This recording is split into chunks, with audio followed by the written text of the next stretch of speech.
Tomasina no nankalazana nasionaly ny andro raisam-pirenena edina amin'ny aretina Alzheimer na aretiny atoto.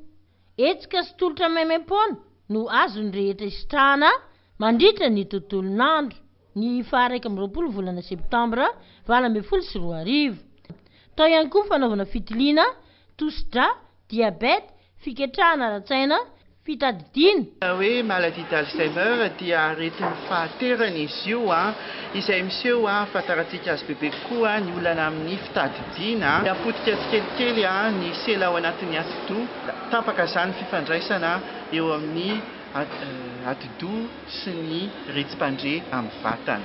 Azo tsaboina tsara nefa ny aretina Alzheimer ny navy ny antony mahatonga ny saina verivery tadidy, ngony eo ny fisotro-toka, fisorohana moa izany dia tsy de miasa loha be loatra amin'ny fiainana mba miezaka ihany mba tsy ho kizitina ho an'ireo mitaiza be antitra ireo dia tsy mahazo kivy mila tambitamby izy ireo. Manana didy arak'izany ara ny rehetra amin'ny fandraisana andraikitra dia ny tsy fanilikiliana ny marary ny ity aretina Alzheimer ity, indrindra ho an'ny eto Tomasina izay mahatratra 5 isan-jato no voan'izay aretina Alzheimer izay.